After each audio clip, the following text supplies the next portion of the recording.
তরুণ সমাজের হাত ধরে পুনর্জন্ম হওয়া বাংলাদেশকে দ্রুত গতিতে এগিয়ে নেয়াই নতুন সরকারের শপথ জানিয়েছেন নোবেলজয়ী ডক্টর মোহাম্মদ ইউনূস।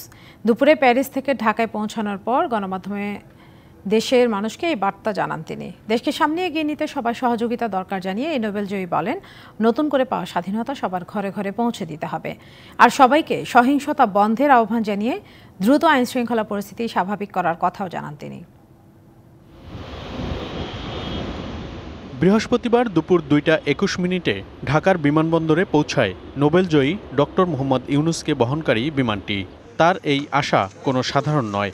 ছাত্র জনতার বিক্ষোভে শেখ হাসিনার পতনের পর বাংলাদেশের হাল ধরে সামনে এগিয়ে নিতেই দায়িত্ব নিতে ডক্টর ইউনূসের দেশে ফেরা। বিমানবন্দরে নামার পর স্বাগত জানান 3 বাহিনীর প্রধান এবং প্রশাসনের ঊর্ধ্বতন কর্মকর্তারা। এ সময় সবার খোঁজ খবর নেন ডক্টর মোহাম্মদ ইউনূস। পরে ভিআইপি লাউঞ্জে বৈষম্য বিরোধী ছাত্র আন্দোলনের সমন্বয়কদের প্রতিনিধি দল ফুলেল অভ্যর্থনা জানান ডক্টর মোহাম্মদ ইউনূসকে। পরে সবার উদ্দেশ্যে কথা বলেন ডক্টর মোহাম্মদ ইউনূস। জানান, দেশের পুনর্জন্ম দিয়েছে তরুণ সমাজ। দ্বিতীয়বার পাওয়া এই স্বাধীনতা বাংলাদেশের ঘরে ঘরে পৌঁছাতে হবে। বাংলাদেশ স্বাধীন হওয়ার অর্থ হল তার নিজের পরিবর্তন, ব্যক্তির পরিবর্তন, সুযোগের পরিবর্তন, তার ছেলে মেয়ের ভবিষ্যতের পরিবর্তন। এটা যেন প্রত্যেকে বুঝে নেয়। আন্দোলনে শিক্ষার্থীদের উপর চালানো হত্যাযজ্ঞের বিষয় তুলে ধরে কান্না জড়িত কণ্ঠে তিনি স্মরণ করেন আবু সাইদের কথা। যে আবু সাইদের ছবি বাংলাদেশের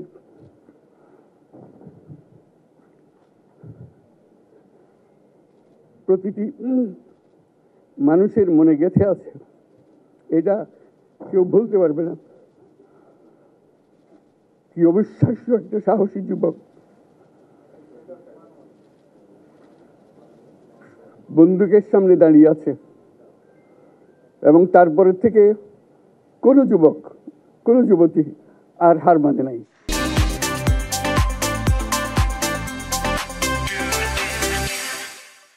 তরুণ সমাজের হাতেই দেশের ভবিষ্যৎ মন্তব্য করে তাদের শক্তি কাজে লাগানোর কথা বলেন ডক্টর মোহাম্মদ ইউনূস। পুরনো চিন্তা দিয়ে এটার মুক্তি আমাদের হবে না, করি সারা দুনিয়ার মধ্যে এটা হবে না। এটা শুধু বাংলাদেশের কথা না, সারা দুনিয়াকে জুড়ে কথা বলছি।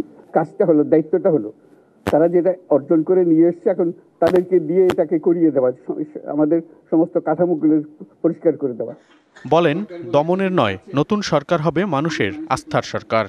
যে সরকার হবে সেই সরকার মানুষকে রক্ষা করবে, মানুষের আস্থাভাজন হবে। এটা কেউ জোর করে তাকে বলার ভালো আছে এটা না। সে নিজে নিজে বিশ্বাস করবে, সরকারি লোক দেখলে বলবে আমার লোক। সংখ্যালঘু সাধারণ মানুষ, অফিস আদালতের উপর যাতে কেউ হামলা না করে তার আহ্বান জানিয়ে দ্রুত আইন শৃঙ্খলা পরিস্থিতির উন্নতির কথা বলেন তিনি। মানুষকে আক্রমণ করছে, ঘরবাড়ি জ্বালিয়ে দিচ্ছে, সম্পদ জ্বালিয়ে নষ্ট করছে, চুরি করছে, দিয়ে যাচ্ছে, সংখ্যালঘুদের উপর আক্রমণ করছে, হিন্দু, বৌদ্ধ, খ্রিস্টান, আহমদিয়া সবার উপর আক্রমণ করছে। এগুলো হলো ষড়যন্ত্রের অংশ। আমাদের কাজ হলো এটাকে রক্ষা করা। দেশের এই সময়ে সবার সহযোগিতা চেয়ে তার উপর আস্থা রাখার আহ্বান ডক্টর ইউনূসের। আমার উপরে ভরসা রাখেন, তাহলে নিশ্চিত করেন যে দেশে কোনো জায়গায় কারো উপরে হামলা হবে না। আমাকে প্রয়োজন মনে করলে আমাদেরকে দেখাতে হবে যে আমার কথা আপনারা শোনেন। বাংলাদেশের সম্ভাবনাকে ফিরিয়ে এনে সামনে এগিয়ে যাবার প্রত্যয়ের কথা জানান শান্তিতে নোবেলজয়ী এই অর্থনীতিবিদ। আমরা আজকে থেকে শুরু করলাম, সেটা আশা করি আমরা দ্রুত গতিতে এগিয়ে যেতে পারব। মনিরুল সোহাগ, ডিবিসি নিউজ, ঢাকা।